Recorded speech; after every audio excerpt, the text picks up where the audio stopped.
Hi, welcome back to the Larson Health Podcast. I'm your host, Kim Larson. GLP-1 medications are changing the way we think about weight loss. Millions of people are experiencing incredible results, but there's an important conversation that isn't getting enough attention. So what happens when the weight you're losing isn't just fat, but also your muscle? Today, we're diving into the science of preserving muscle, why it matters for longevity and metabolic health, and what every person taking a GLP-1 medication should know. Joining me today is Jason Nelson. Jason, welcome to the show. Hi, welcome. So you trained and built your career in Trinidad, and now you're coaching clients in New York. So what's your background and how did you end up making that move? Well, my background into strength training came from me getting into high school and being middle school, being a smaller, weaker kid. I was just trying to fit into this, high school on the other side of the island. And I played sports and I was a good athlete, but I didn't have the size to compete with the guys. Because, Okay. boys at a certain age vary. Like a 13-year-old could be 6'1" and a 13-year-old could be 5'0", right? Sure. And I couldn't find my place. I was trying to find my place in this new high school. And then one day these guys were arm wrestling. And I was like, I'm pretty strong. I could try this. And I started arm wrestling with these guys and they were crushing my hands on the table. I was one of the smallest guys in the class. And I was like, I had a big brother. I'm an athlete. Like, why am I not strong? And, it was a lot of bullying and a lot of bad stuff going on. It was a Yeah. really good school for academics. But as a kid, you got to find your place. And my dad at that point in time was an insurance executive. He had an agency. So I got home one day and ever so often he would have his agents at the house and he would do extra trainings and stuff like that. And then one day during one of his meetings, I'm just wandering through and there was a barbell set that's on the floor. One of his agents, I would never forget, this tall black guy comes across and he said, "Hey, if you do this, it'll get your biceps stronger." I was like, really? So I did that, no rhyme or reason, just doing the thing. And months later, these guys in school were arm wrestling. I was like, this is the time to put this to the test. I went on the table. Guys who were double my size could not move my arm. And they were Cool. looking at me across the table. They're like, dude, just last month I was beating you. Like, what's going on now? And I'm like, I don't know, but that was my little secret. And that day I realized that strength training worked, and that lit a fire that would last a lifetime. That is so cool. Yeah, because you're right. I mean, as kids, we need to find our place, right? And one way or another, we've got to find it. Yes, definitely. And then from that, I graduated school, higher education. I started a construction company. And then I met my girlfriend who became my wife. She was living in the US. And then I migrated. And that's how I came to the US and got into Okay. fitness. Yeah. And has that shift changed how you see weakness in people? Yes, because I know that you're just one choice away, one decision away from being stronger. And I think, a lot of people sometimes feel like I've always been weak or I've been small. It's like this innate thing. Well, it's not. It's a trained thing. You could train anybody to do anything, Yes. especially get stronger. That's easier. Yes. Yeah. That's awesome. So I'm wondering if you're noticing any different client profiles now because people are starting these GLP-1s younger. So, and are they self-paying and they're coming in with different expectations than what you saw earlier in your career? Well, when we started offering GLP-1s, we attracted a wider range. So we see people from their 20s all the way up into their Wow. 70s. Wow. And they are self-paying. And I think the reason for that is they come into a facility like mine where they have medical oversight, they have training, they have nutrition coaching, and they have accountability. Because, as social media has, its pros and cons, but people are becoming more aware and more educated of the muscle preservation side of it. So now it's like you get a prescription from your doctor and he says, well, just go exercise. Now, what does that look like? Yeah. Right? What are you going to eat? How am I going to track your lean muscle mass, your body fat? Like, what do I do? So private clinics and practices like mine that provide a wraparound solution, or we're attracting, we're kind of biting into that market because people want that support. They want That's that great. accountability. Yeah. That's wonderful. So while everyone is, celebrating the weight loss we're seeing with GLP-1 medications, yet you've been sounding the alarm about something else entirely. What are people missing? Muscle preservation, full stop. Like you need, the scale tells you that you lost, but it doesn't tell you what you're losing. And that's why we always measure, track, adjust, and just keep that muscle preservation principle top of mind for everybody. Like the scale goes down fast, that's fine. Yeah. Once it's coming from fat and not from muscle mass, then we're cooking. Yes. And the interesting thing is not even just GLP-1s, but I know that even if you lose weight, say 40 pounds, just because you're eating right and maybe working out, going for a run or walking or jump rope or whatever, Mhm. even if you still lose weight, you're still losing muscle. And many people think that the only goal is to lose weight. So why do you believe that's actually the wrong goal? Well, there's two questions in there. There's two things in there. Number one, whether you're on a GLP-1 or on a natural diet, the minute you go into a caloric deficit to facilitate weight loss, you are going to lose some lean muscle mass. Yeah. The goal is sending the right signals to preserve the lean muscle mass. The second thing is weight loss is not the final destination. It's the entry point to longevity. So it does improve your metabolic health, which we need. But if we stop there, and I think we need to speak about this more as professionals. Like most people would stop at weight loss thinking that weight loss equals longevity. Right. And it's not. We need to do deeper testing, go under the hood, and find the blind spots. Because what you don't know can kill you. Yes. Do you have body scans or anything like that in your practice? So we do biological age testing, Okay. right? Biological age testing via epigenetic methylation. Okay. So we test, we send it out to our partners with the lab, and then we get an accurate, in fact, it's the most accurate way to measure your biological age. From there, we go through the reports and we just try and knock off the lowest hanging fruit first, or the things that might be slowing down or affecting your biological age negatively. That's great. Yeah. Yeah, because So, I talk about in the podcast about, how do you affect your metabolic age and all the different things that you can do to correct that or improve it. yeah, definitely. And it's like, and I could tell you from looking at dozens of reports, there are a few things that come up consistently. Number one, it's always sleep. Yes, Optimizing your sleep. It's a big thing, right? it Most people is. just think of it as like a thing you do, like an afterthought, but it's very important. It is. Next recommendation is adopting a Mediterranean diet. Now, I'm not the person that is going to say, well, this diet is good or not. Like, it's just individualized, right? You have to Yes. personalize it for the person. Everybody's different. Yes. Correct. But the Mediterranean diet is higher quality meats, good veggies, omega-3 Good fats, fiber. fiber. Right. That benefits everybody. Everyone. Yeah. Yes. So, Yeah, it's interesting when you see these influencers out there and they're like, I just eat meat. Well, I occasionally eat vegetables too, but I just eat meat. And I'm like, yeah, you need your fiber. yeah, yeah. So, Good for you. You do that. I'm going to do yeah. this thing on the side. Yeah. So when you hear when someone say like, I've lost 40 pounds, what's the first question you want to ask them? How did you do it?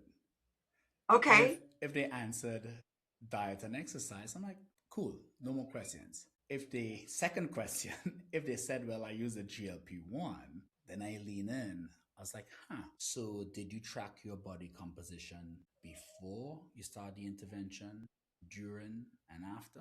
And then they look at me like a deer in headlights. Like, what are you talking about? And then I realized, well, they probably just bought the shot, got a shot from the doctor or from some pharmacy online and didn't Right. quite understand the thing. And it's sad because usually they end up putting back on the weight and then some more. So Yes. sucks, yeah. Yeah, because they never learn how to really eat. So, like, I'm part of a book club, and one of the women had book club at her house, and she said that her daughter, who's a doctor, put her on GLP-1, and she lost like 90 pounds. But what does she serve? Pizza. I was like, okay, so you haven't learned, she hasn't taught you anything about how to eat right. right? I mean, if you're going to host a dinner, like we're going to make lasagna, but we're making it with brown rice pasta. We're not using, I don't eat gluten because gluten causes, in America at least, causes inflammation. Correct. So Correct. we'll use something like that, or we'll use red lentil pasta, or, we'll use something like that because we just don't use gluten. And then we eat organic, so everything is organic. So the high quality cheese, the tomato sauce is organic, or we'll make it ourselves from the tomatoes we're growing, things like that. But a lot of people can't really, they can afford the weight loss medication, the GLP-1s, but they can't afford to eat right. I don't get it. Like the foundations need to be in place because when the druggers go on, the foundations are still going to be there. Yeah, yeah. And that is your exit from using the GLP-1. Yes. Like I could say that 94% of the people that finished our program maintained their weight up to 6 months post the last shot. That's fabulous. And that's because we do a whole lot of that foundational work that you just spoke about. How Yeah. to structure the meals, the breakfast, the gluten, the dairy. Like we work on all of that. So Yeah. your clients now just have a system that they could use when the shot is done. It's like, I know what to eat now. Yes. Just go out into the world and be healthy and beautiful, Yeah. Yeah. My there's a doctor in town that, or in the next town over, but she doesn't prescribe any shots whatsoever. So she doesn't do Botox. She doesn't do, GLP-1. Or maybe she does GLP-1s, now I think of it. But she also does like this whole body scan. So it reads how much muscle you have, how much fat you have, and it goes by like your arms, your stomach, your legs, your calves, Yes. your quads, your glutes. It measures everything, which is really interesting. And so I can see that, like, because I've been working on just getting, more for longevity. So I've been working out, I've been hiking, I've been mountain biking, I've been lifting weights. And so she's actually doing these scans on me, and I can see that I'm losing weight, I'm gaining muscle, and I've always worked out. I shouldn't say I worked out all the time. I've worked out most of the time of my life. There's periods where I just get too busy and I just don't work Yeah. out. But we've got weights. I got weights just behind me here. I've got weights downstairs. Yeah. I've got Perfect. a vibration plate. I've got a jumper plate. I got a jump rope. We live on hills, so mountain biking and hiking is key. I Get love that it. right. Yeah. You're breathing heavy. I love it. I love it. I love it. Everything is just so good. That's that in-body scan, right? Yes, in Yeah. body scan. Yes, Yeah. Love it. It's it's really perfect. cool. Yeah. Yeah. So when people hear muscle loss, they usually think like they're just going to get smaller. But what is actually happening inside the body? Metabolic engine. Muscle is the largest site for glucose disposal and storage. Like you lose muscle, you lose the ability to suck up glucose on the bloodstream when you have that carbohydrate something, right? And then what happens is that it shrinks your metabolism. And when you eat those carbohydrates, you can't handle it as well as Yeah. you did before. So now it's more a shunted, it's pushed towards fat storage and not energy production. And then that happens internally. And then when you think about it externally, like we lose the functional strength and capacity, the resilience. You start losing that, then 10, 15 years down the road, you start losing your independence. And then you Yes. have to use a walker, or somebody needs to help you up, right? So, Yeah. yes, muscle loss is, we think about it, it's a thing. But then when you start projecting yourself in your future, you look at somebody or older person who've aged poorly, then you could really sit down and be like, I don't want to, I Yes. want to do the other thing. Yes. And so our listeners understand, how quickly can muscle loss begin once that calorie intake drops? There's no standard way to measure. There's no standard formula for that, but there's a Okay. couple factors that go into it. Age is one, sex is one, activity level. So talk Pardon? about each one. So how does it talk? How does it matter by sex? Well, women and men, they ask me that question again. Go back to that question. So how is it different? So like for women who are, quickly losing muscle, Uh-huh. how quickly are they losing muscle once their calorie intake drops? So what's the difference between women and men in that instance? Because Women I are know gonna men have typically bigger bones, typically more muscle because they have bigger bones. right. So they typically don't lose muscle as quickly as women. The anabolic environment. What'd you say? The anabolic environment favors men to build more muscle Yeah. faster than women, right? And that could be argued with certain studies, but we see it. Like men build muscle faster because they have more testosterone, right? I mean, estrogen helps women build more muscle, right? And age is another one too. Like the older we get, we hear a lot about insulin resistance. We don't hear a lot about anabolic resistance, the way the body responds to protein when you're older, let's say in your 50s or 60s, versus when you're in your 20s. Like you look at every 20-year-old in the gym, they're not thinking about having 1 gram of protein per pound of body. When I started training, that wasn't even a thing. And I built muscle in 6 months' time. My friends didn't even recognize me. Yeah. Yeah. No, I can't even imagine, right? Doing that. It wouldn't work at all, right? And the next thing But I is, mean, what a difference the science has made for how much protein you should get when, especially to protect muscle loss, but also to gain muscle, right? If you're lifting like 100 grams of protein or 120 grams of protein a day or whatever it is, depending on the person's size and how much they're working out. And it's amazing what science has given us by the research that's come out. yeah, the research and there's so much nuance to that though. Like one thing I always touch on when it comes to protein intake is stomach acid levels. Oh, really? Have you tested your HCl levels in your stomach? Why? If your No. HCl is strong, it breaks up the protein and cleaves the amino acids apart and sends them to where they need to go. But Okay. if your digestion is weak, then you're not properly absorbing the protein that you're eating. So one of the things we do is to do a stomach acid test prior to saying, hey, well, you need 150 grams of protein. Well, if you can't digest it, you can't use it. You're just going to end up with expensive poops, That's a good point. right? So, there's so much nuance to how much you could eat, around timing, where you start. Like, it's really, you could have good ballpark metrics, but Yeah. if you're coaching people, then you start individualizing And I take something called perfect aminos because I fast a lot. it. Mm-hmm. So it's difficult for me to get in even 100 grams of protein from 2 meals that I eat in a day. So I typically don't eat until like today I'm going to eat around noon, 12:30. Mm-hmm. So, and then my next meal will probably be around 4 or 5 o'clock. And then I'll fast again and the next day. But it changes up. Sometimes I eat at 10 a.m. Sometimes I eat at 2. Mm-hmm. Sometimes, it just depends on when I eat. And then usually I finish eating, the latest is by 7 p.m. Got it. Got it. So always changing it. And then I try to do a 24-hour fast once a week. And then I Okay. also try to do a 3-day water fast twice a year. And then I'll do a 5-day mimicking fast where I'm eating low calories each day. So it's one of those researched fasts where you can fast for 5 days and I'm eating like a vegetable soup and it's like a half a cup of vegetable soup, Yeah. something like that, where it's really low calories, but I'm still getting some nutrients in. Yeah, you're trying to speed up that autophagy, baby. Yes, I love autophagy. Definitely. Yes. Yes. Yeah, that's all good stuff. I try to get a lot of my coaching clients to do a 1 day a week, a 24-hour fast. And I like your idea of putting in the amino acids between meals just to keep the body anabolic. Yes. So there's no muscle wasting. So that's awesome. Yeah. Good stuff. Can someone feel perfectly healthy while silently losing like a dangerous amount of lean tissue? Dangerous amount of lean tissue.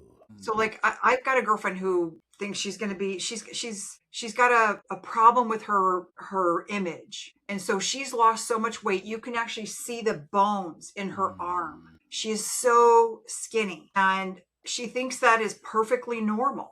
And I'm like, "Oh my god, it's not healthy to be that way." So, what is a dangerous amount of lean tissue? well, here's what I would say. If somebody's using I'm thinking she's using a GLP-1, She correct? is. Right.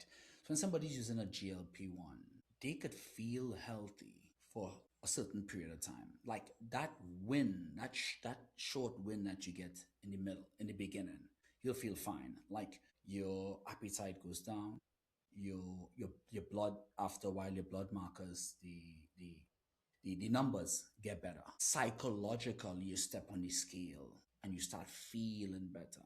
So maybe you're ignoring the signs that your body is giving you, but you're so bought into the process because most women have never been that lean before as Yeah. adults, right?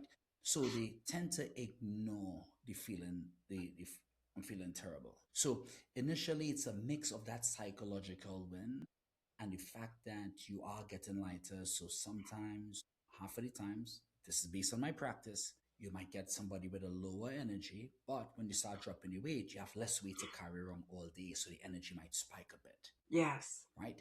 But over a longer period of time, then they will start experiencing the effects of losing a lot of lean muscle tissue. But in the beginning, they don't. They don't feel it because the quick wins are the easy ones, Yeah. and they buy into the drugs. Drug just save them from being heavy, Yeah. but that only shows up after a period of time. Okay. So, one statistic that surprised me when I was reading through all this is that some studies suggest that roughly 25 to 40% of weight loss on GLP-1 medications may come actually just from muscle rather than fat alone. Should people be worried by that number, or is there more context we need to understand? People should not be worried by that number because that number is not true. Okay. Yeah, that stat is off. That is bad social media. That's garbage. I'll tell you No, why. this is just from some research that we found. Research, right? It's not from social media. So I've heard that stat all over Instagram. What that 25 to 40% represents is lean mass. So there's fat mass, there's lean mass, and there's skeletal muscle mass. That's like Okay. looking in your refrigerator and thinking all liquids are milk. Like, we need to differentiate between, what we're losing. You do not lose up to 40% of your skeletal muscle mass, Okay. right? So just put that there. You will lose up to 25 to 40% of your lean mass. Lean mass includes skeletal muscle mass, water, carbohydrates, connective tissue, organ weight. Because if somebody has, let's say, MASH, fatty liver, and you start improving the metabolic environment, the liver starts decreasing in size because the hepatic liver, the fat storage is just starting to melt away. So that lean mass encompasses all those other components, not skeletal muscle mass. Okay. That's where we need to have that context. Okay, good. So is losing some of that muscle during weight loss inevitable, or are we simply just doing weight loss incorrectly? It's inevitable, even on a natural diet. Like, I competed as a bodybuilder, and getting ready to step on stage, you have to drop fat You to have to drop reveal that. Yeah. you drop fat to reveal the muscle that's on the frame. The goal is to send enough signal to the body to keep as much muscle as possible going through the process. Same thing with somebody who's cutting their calories and doing strength training. It's the same thing with somebody who's on a GLP-1. With a GLP-1, we have to, be a little more meticulous Yes. because it's a much So, stronger signal. and I used to be a competitive bodybuilder as well. So it was Nice. amazing when you're getting ready for a competition where you're just loading up on protein alone and then lots of caffeine. But yeah, it's amazing. Like, we didn't really have a lot of testing of how much muscle we were losing. We were just lifting hard to make sure that Mm. we were going to be in prime shape for the competition. Well, So mhm. are they measuring today like how much muscle you're losing during that? Well, yeah, you should measure, right? But the thing is, if you were a competitive bodybuilder and you were lifting hard, if you were a competitive bodybuilder and you were lifting hard during your prep season, your pre-contest phase, if your strength stays the same, right? And you've been training for a while, when you understand muscle mechanics, a new trainee would improve in strength much faster than somebody who has been around the block. So if you're a veteran or experienced and you're competing for a show, if you start off your prep, let's say at 200, and you need to get down to 175, let's say by week 8 or week 9, you're still able to deadlift close to what you deadlifted prior to the start of your prep. You know for a fact that you're preserving lean muscle mass because those strength gains would not happen in Yes. that period if you're an experienced trainee. So that Yeah. is some of the bro science that we had back then. But now, if you're going to step on stage, I strongly suggest you get measured and tested for Yeah. muscle loss. Yeah. Yeah, cool. Yeah, it's good to know so what is the testing that people would do today that they didn't have 30 years ago? What you did, the in-body testing, Yeah. right? You Yeah, in-body just testing. what's your strength? Yeah, Oh, the exactly. in-body testing The in-body today. Okay, testing, yeah. right? Yeah. And I still use skin-fold calipers. Still Okay. using, yeah. So our caliper system is part of a metabolic balance system. We test 14 sites in the body. Then I would take those measurements, put it into an algorithm, and that gives me a hormonal profile of the person. So it gives me two sets of data. It gives me one, your body fat percentage, and two, where their body is at in terms of what your hormones are doing. It's a really cool system. So I have that second set of data I could just keep in my pocket just in Cool. case we run into any road bumps along the way. That's great. Yeah.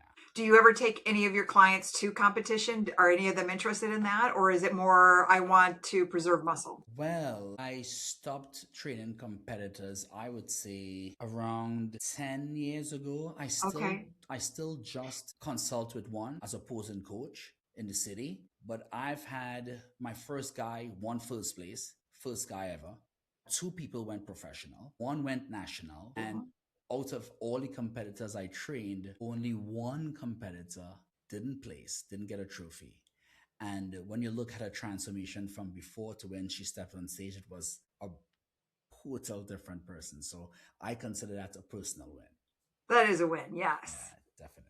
So, what does the latest research tell us about preserving muscle? So, whether you're on GLP-1 or whether you're 70 years old and you just want to preserve muscle so that you can, if you fall down, you can get up off the floor, or you can carry your groceries, or you can, whatever it is that you need to do, put a box up on a shelf or something.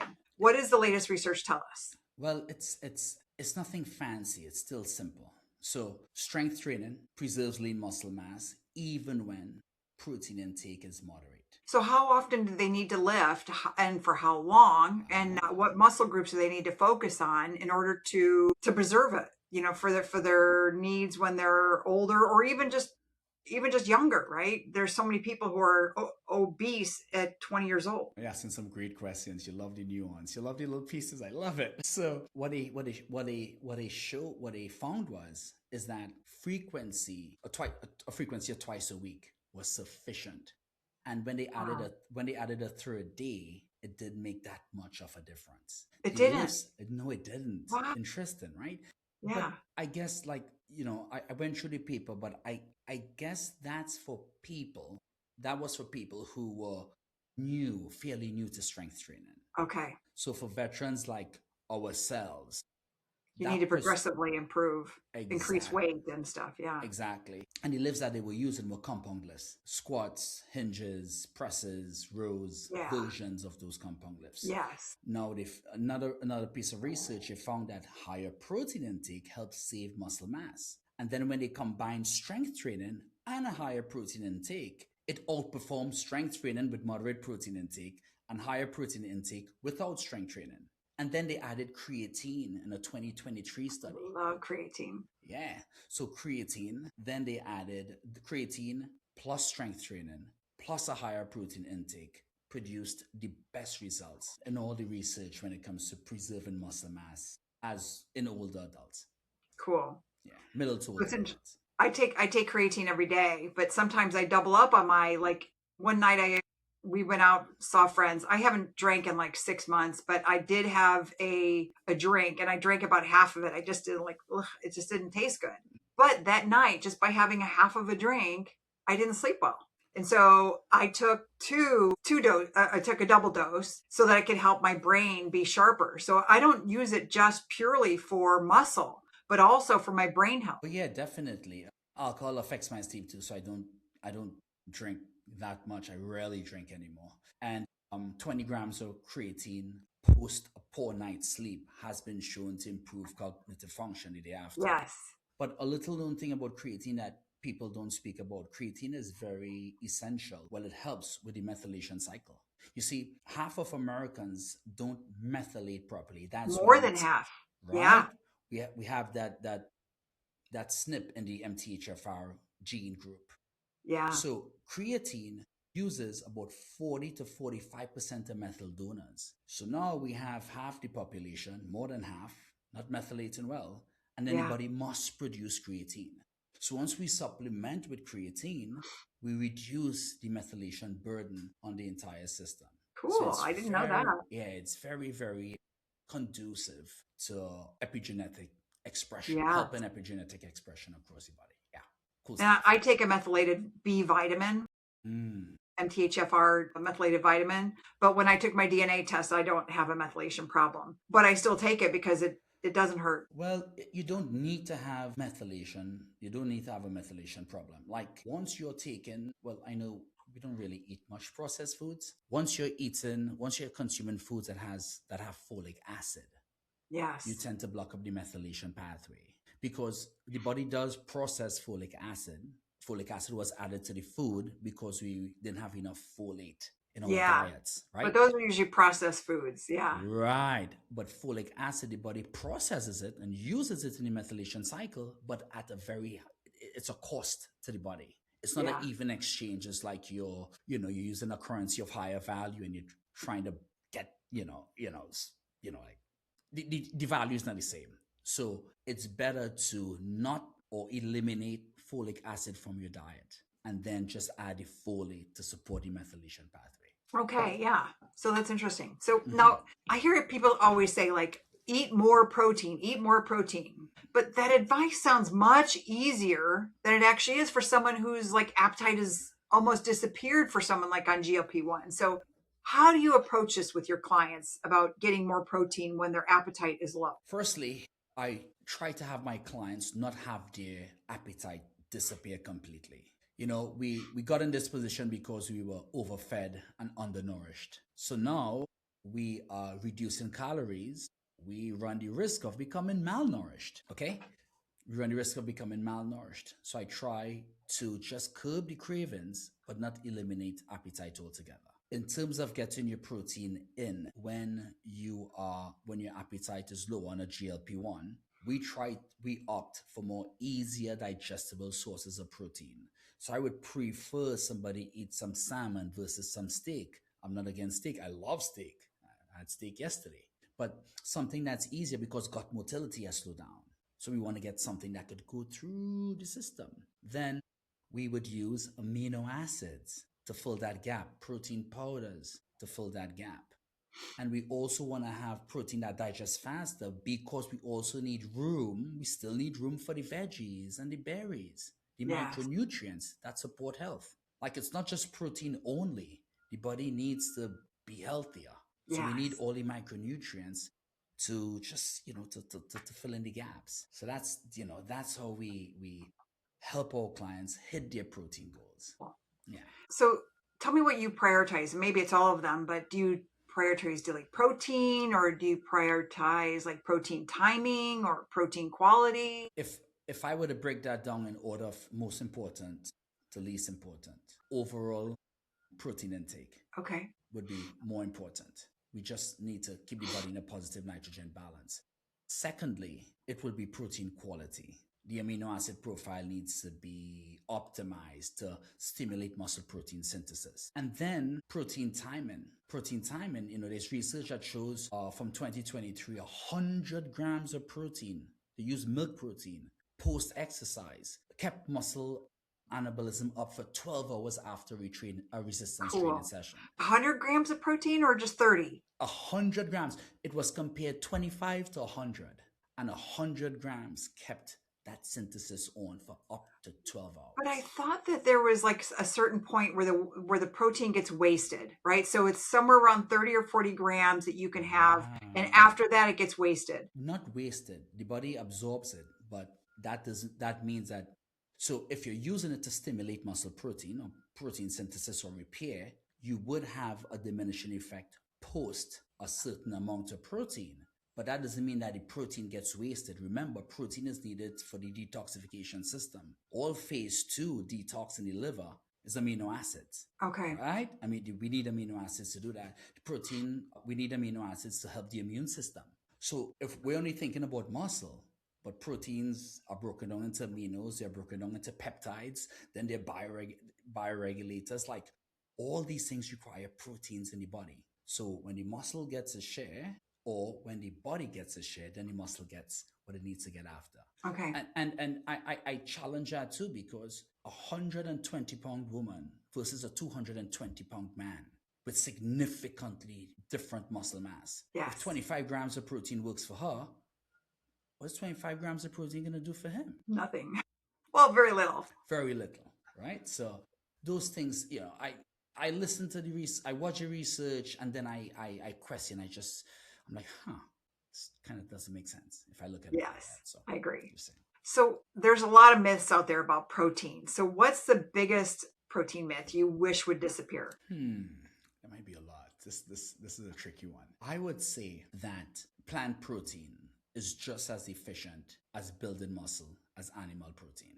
It's not. Like the amino acid profile is different. The leucine content is different. And even when you solve for blending plant proteins to get the amino acid profile optimized, you still have to solve for digestion. Yes. Because too much plant material, it's harder to digest. And then with the fiber that comes along with it, depends on if you're using heavy plant material or powders, like fiber just binds to protein as well. So, are you getting 100 grams and the fiber might be stopping some of the protein from being absorbed? Like, there's so much nuance in that. Yeah. But it does not stimulate anabolism like animal protein. Yeah, there's something about animal protein that's just so much better for our muscles. Yeah, the leucine stimulating the mTOR pathway. But what if they were taking a perfect amino? You can't. That's what I'm saying. You can now supplement, but by itself. Just vegetarians, yeah. Correct. Yeah. So if someone only has 30 minutes 2 times a week, what's the highest return workout they could do? Type would be strength training. You would use pressing, pulling, hinging, and squatting patterns. So any version of that would work. Back squat, front squat, split squat, Romanian deadlifts, sumo deadlifts, traditional deadlifts, overhead pressing, close grip bench pressing, pull downs, rows, dips, pull-ups. Any version of those heavy compound lifts. And changing it up. Exactly. So you do 3 moves today, you do 3 moves, just switching the angle so you don't wear the joints down and you don't overload one particular pattern or muscle complex. You want to keep that intensity fairly high. If you're looking to build or preserve muscle, I like to keep the rep range for my clients anywhere in the 6 to 8, 6 to 10. Okay. Now, if you so they're tired at the 6 to 8? So meaning that it's heavy enough that it's a struggle to get 6 to 8 reps. Yes, that's the zone. If they get past 8 and they get to 9, that's fine. If they could get to 10, we're gonna bump that load up. And we perform that in a circuit fashion. That's the number 1 performing weight loss program in here, by the way. We call it the Big 3. And sometimes if women need a little more attention on their lower body, we would add a 4th exercise to that circuit. 2 lower body exercises, 2 upper body exercises, a hinge, a squat, a push, and a pull. Simple. At around about 75 plus exercise intensity. If they cannot handle those loads, then we'd use a moderate weight and take it to failure or close to failure. That's how that works. Yeah. So how does resistance training actually signal the body to keep muscle while it's losing fat? It just tells the body that muscle is useful, that we need to keep this tissue. And that is where the heavyweight training shines. Like the 15 to 20 rep range where you just get a little burn and you put the dumbbells down and you wipe the sweat, right? That would, it's a workout. But if you're trying to lose fat, especially if you're speaking in the GLP-1 context, you need to load that body. The nervous system needs to know that we cannot move this load without this muscle. And now the body's gonna, we gotta pick a tissue that we need to remove. Let's just get the fat out here. That's simplified. Yeah. Okay, good. So should people still do cardio? I mean, if so, how much should they do? If they're lifting twice a week, then how much cardio should they do? Depends on the context. Like if we're looking at cardio for weight loss, if somebody's on a GLP-1, for instance, it's not necessary to drive weight loss, but it's necessary to maintain cardiorespiratory health, right? So we got to train the heart. Too much cardio, the research is anywhere from 150, I think, to 180 minutes of steady state per week. I would say that's five to six 30-minute walks in zone two. If you don't have time, you could opt for VO2 max training, interval training. 20 minutes, 2 to 3 times a week has been shown to push the ceiling. But Okay. we have to think about there's a difference between VO2 max training and steady state training. You're training two different pathways. Yes. VO2 max pushes the performance aspect of it. A steady state promotes the capillarization and helps the mitochondria function more efficiently.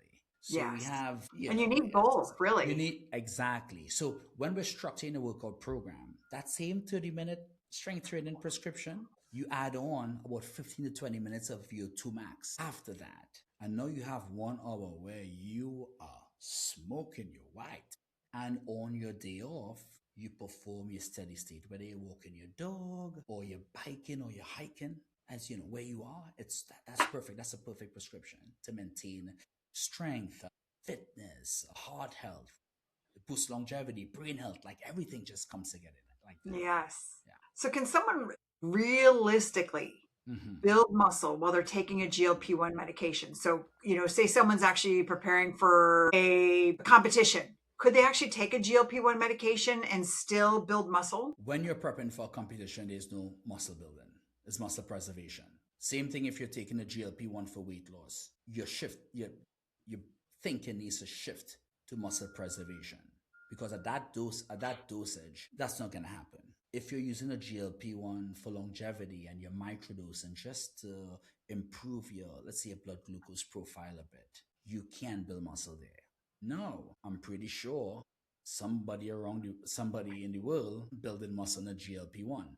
But I'm speaking to you from the data and from what I've seen inside my facility. And then you have to consider like adjunct therapies, right? Like HRT or the peptide therapies that you could use that could speed up muscle building while using a GLP-1. So that's another area of nuance or context to explore. But as per the conversation, somebody using a GLP-1 to lose weight, I have not seen anybody build muscle there yet. Yeah, and usually they're not, but it's a good question to ask for other people to understand. So what happens 5 years from now if someone loses, say, 40 or 50 pounds, but they also lose a significant amount of muscle? Walk us through the aging, the falls, the bone density, and the recovery from an illness angle. Well, there was one study that examined close to a meta-analysis over close to 900,000 middle to adults. And they found that with muscle loss, they had a 36% increased chance of dying from any cause, right? Frailty, fall prevention, loss of independence. That is what you have to look for if you severely deplete your muscle mass. That's life. Like, how are you gonna enjoy the life that you are building if you can't even move? Right. When you look at blue zone data, one of the strongest predictors of longevity is a strong social connections, right? You get out there, you meet people, you talk to people, it lowers your stress. You feel like you belong to something. If you can't move, you're not going to belong to anything. Right. So preserving your muscle mass is very, very important. I can't stress it enough. Yes. Yeah. So why are women over 40 especially vulnerable? That's when perimenopause step in. Perimenopause and it goes to menopause. And one of the reasons for that is the decline in estrogen levels. Like, you don't build muscle as you would in your 20s or your 30s. And then you have sleep. You're not sleeping as much. So your recovery is a bit off. Your body's not going to build muscle if you can't recover. Like, you will just stay in this loop where you keep breaking down and breaking down and breaking down. And I think that, recovery is this afterthought. Recovery should be planned. Like, that's part of your training program, especially when you cross the age of 40. And then as you get to menopause and the estrogen levels drop significantly, right? You stop stimulating. One of these things you stop stimulating is the PEMT gene that produces phosphatidylcholine, which keeps your cell membranes healthy. Cell membranes, those muscle cell membranes of the muscle, it's not fluid anymore. So nutrients can't get into the muscle. So now we have this steady decline, and a lot of women to do. Yeah. If they're tired, they're not sleeping well, Brain fog. you name it. It's like Yeah. Pandora's box is just unleashed on the body. And they're like, well, what to do, what to do. So, the perimenopause and the menopause, it's, you have to really work with somebody who understands it Yes. to really Or get help through them it. understand it. Or help, correct. Yeah, 100%. Agreed. So where do you think like the obesity medicine is headed over the next 5 years? Do you see GLP-1 medications eventually being prescribed alongside like mandatory strength training and nutrition coaching? Or what innovation excites you most about that shift? I would love to see mandatory strength work and nutrition counseling with GLP-1 prescriptions. Like that I would be a agree. dream, right? So here's how I And envision that. insurance will cover it for them. Here's how I envision that happening. Mandatory. Here's how we can achieve mandatory. We are going to have a facility where, like my practice, where you have a medical team, trainers, nutritionists, whatever. You would have to check the box with your 2 or 3 strength training sessions a week. You would have to do your nutrition coaching. And if those criteria, when those criteria are met, you get your shot at the end of the week. That's what mandatory looks like for me. And if I love that. I would love to roll that program out. Yeah, That's mandatory. So you earn the right to take the shot, that's amazing. I like that idea. right? That's a great idea. Once you could buy it online or your doctor could prescribe it, there's no mandatory there. It's like, hey, it's recommended. Go exercise and try and eat your protein. Yeah. Get They your weren't, nutrition training. Yeah. they weren't doing that to begin with. No, I mean, how did they get fat in the first place, right? Exactly. They, The sure as they hell weren't ain't eating gonna. their protein. They're eating candy and soda and junk food and highly processed whatever. Exactly. The sure as hell not gonna do it now when you gave me the Right. shot and it could be so easy. Yeah. If you haven't taught them how to eat. Exactly. So that is what mandatory looks like to me. And what excites me is the fact that private practices, like what we do here, have this wraparound accountability and coaching. That I think it's gonna be the game changer if The we do it game changer. if we do Yeah. it right. Because I Yeah. think the pendulum has swung from being very obese to being very skinny, and it needs to kind of, didn't get time to slow down in the middle. So I Yeah. think Yeah. that's where we come in, and that's where we could really help and affect people positively. All right. So we're going to do a rapid fire.